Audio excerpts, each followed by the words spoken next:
उपभाषा। आज टॉपिक है उपभाषा। उपभाषा किसे कहते हैं? धीरे धीरे जब बोली का रूप विकसित हो जाता है तो उसमें साहित्य लिखा जाता है।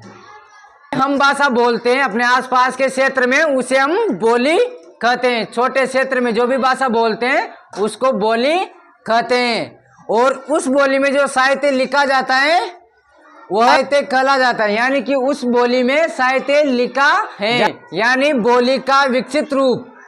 जैसे हाड़ौती, तो हाड़ौती का विकसित रूप क्या है? उसका विकसित रूप, उसमें साहित्य लिखा जाने लगा है। और ये किसकी भाषा का प्रकार है? राजस्थानी भाषा की एक उपभाषा है हाड़ौती भाषा, तो उसमें साहित्य लिखा जाता है। ब्रज भाषा, खड़ी बोली, अवधी तथा मैथिली उपभाषा है। क्या है ये?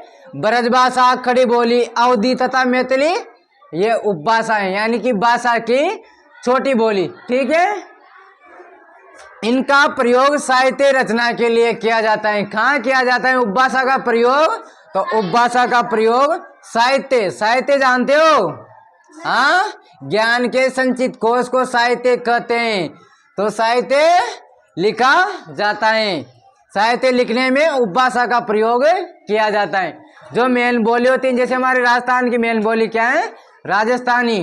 ठीक है, और उसकी सहायक बोलियां उपबोलियां, हाड़ौती, मेवाड़ी, ढूंढाड़ी, ये सभी उसकी उपबोलियां। संसार में सभी देशों की अपनी अपनी भाषाएं हैं, यानी दुनिया में बहुत सारे देश हैं और बहुत सारे देशों की अलग अलग भाषाएं हैं।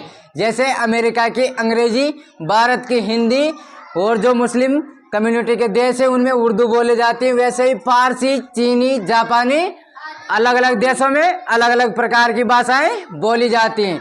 भारत के विभिन्न प्रांतों में अनेक भाषाएं बोली जाती हैं, यानी कि भारत भी बहुत बड़ा है और इसके अलग अलग क्षेत्र, अलग अलग राज्य हैं, तो अलग अलग राज्यों में अलग अलग भाषाएं बोली जाती हैं। जैसे हिंदी, आसपास उत्तरी भारत में हिंदी बोली जाती है, पंजाबी बोली जाती है, राजस्थानी बोली जाती हैं, मलयालम, कन्नड़, उड़िया, तमिल ये भारत के दक्षिणी भाग में बोली जाती हैं, यानी भारत के निचले छोर पर ये भाषाएं बोली जाती हैं। टॉपिक है मातृभाषा। मातृभाषा किसे कहते हैं? मातृभाषा क्या है?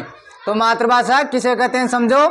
जब कोई बच्चा परिवार में जन्म लेता है तो अपने माता पिता और परिवार के दूसरे सदस्यों को आपस में जिस भाषा में बातें करते हैं वह स्वयं भी उसी भाषा का प्रयोग करने लगता है। यानी कि अपने माता पिता अपने रिश्तेदारों को जिस भाषा में बात करते हुए देखता है वह भी उसी भाषा में बात करने लग जाता है। और उसी भाषा को क्या कहते हैं?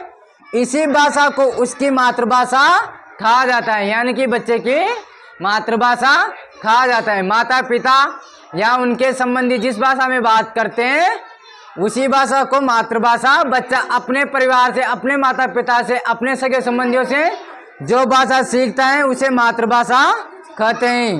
धन्यवाद।